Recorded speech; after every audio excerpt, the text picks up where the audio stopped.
with Stifel Nicolaus. We're here to discuss the second quarter performance of the pension plan, and with me I have my business partner Brett Holland as well from Stifel. So obviously you got the handouts there, the review packets, and we'll just kind of dig right into it since time is of the essence. On the first page there, kind of on the left-hand side, you'll see a combined portfolio line there that shows just for the second quarter, the pension's performance was 3.81%. Another pretty strong quarter after a very good first quarter.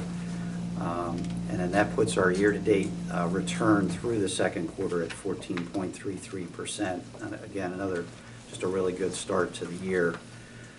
A little bit how we got there on the right-hand side.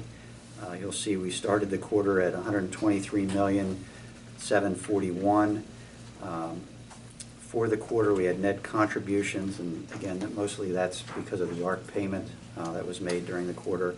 We had a net contribution of $635,804, and we had appreciation of $4.745 million. We were able to finish the quarter at $129,122,639. So again, very good numbers.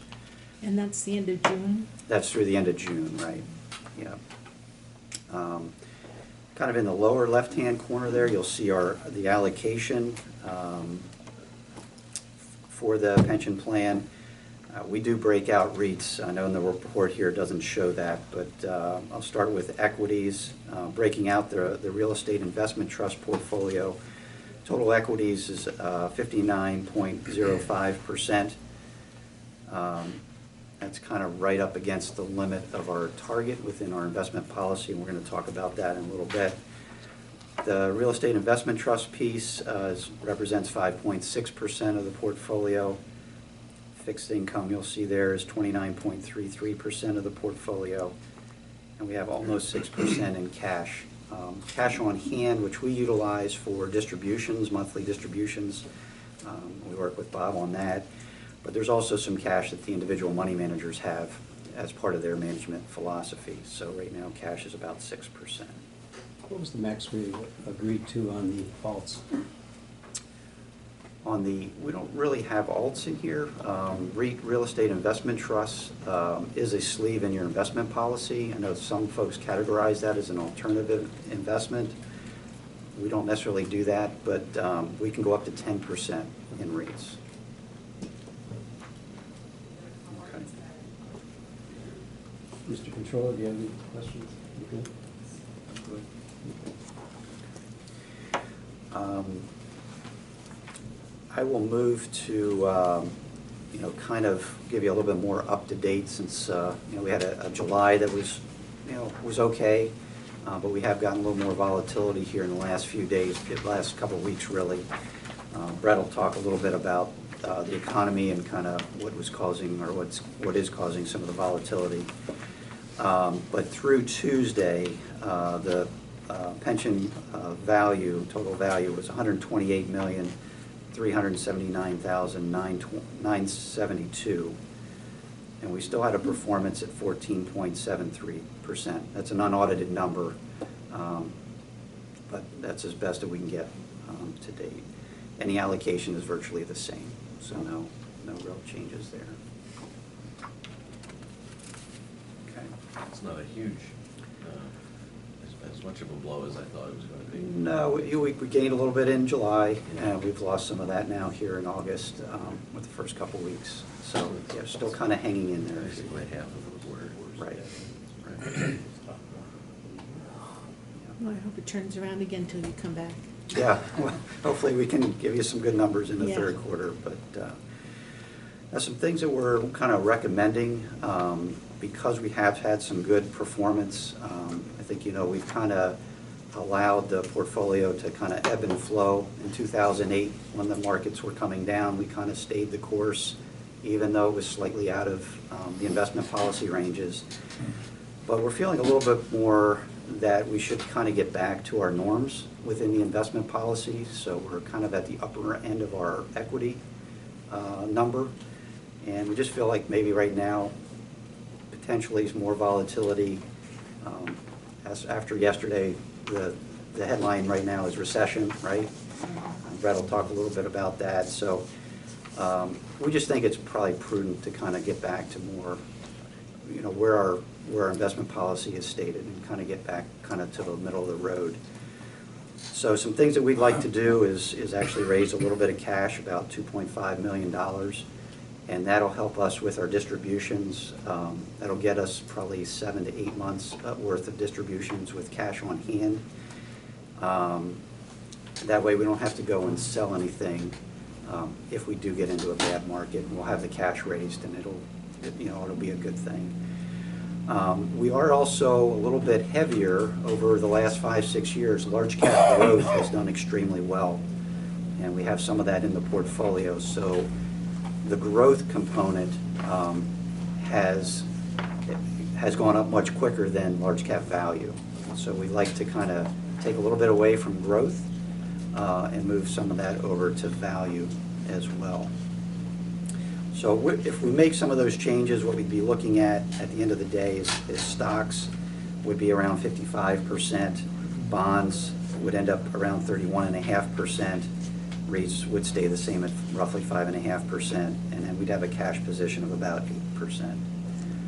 All those fit within your investment policy, and again, it's, you know, we just think it's time to get more back to closer to where the midpoints are in our investment policy. I think that's prudent.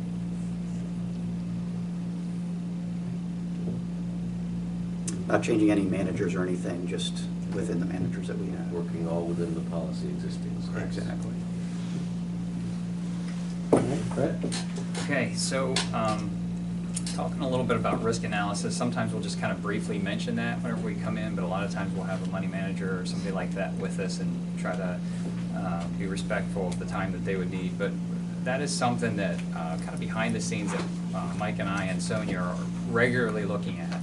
And risk analysis is more than just trying to get things to go up and up and up. Obviously everybody likes it whenever we come in and the numbers are green and it's positive. But we want to make sure that we're being, again, prudent in how we're trying to get there, not taking on unnecessary or undue risk that we don't need to. But what happens, I think, a lot of times too, is kind of when people are flipping on the news and, you know, we start getting concerned and say, how much risk are we actually taking? And you hear, if you flip on a financial channel, or whether it's the radio or whatever the case might be, TV, newsprint, a lot of times there's concerns that people are talking about different things. But I wanted to just kind of give a couple quick numbers here, and this is not comparing apples to apples, but what you're typically going to hear about on the news is the stock market. That's what everybody's quoting.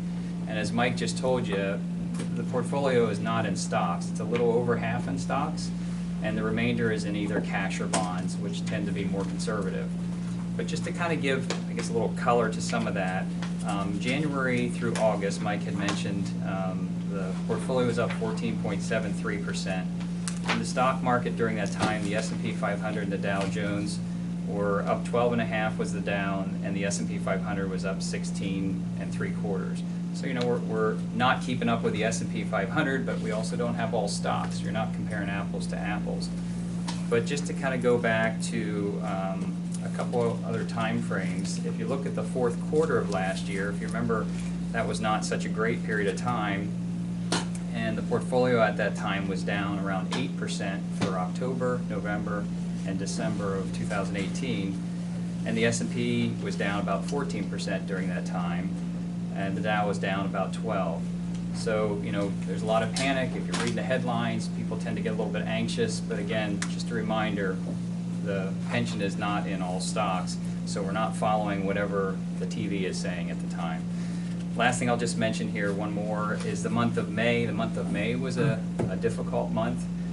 The portfolio was down about 3.3%. During that particular month, the S&P 500 was down 6.5%, and the Dow Jones was down almost 7%. So again, just because you see something on TV that's real positive or even real negative, we're not following that. I guess it's just trying to re-emphasize, don't be too panicked if you hear something on the news. Now, just to kind of move over to this piece here that we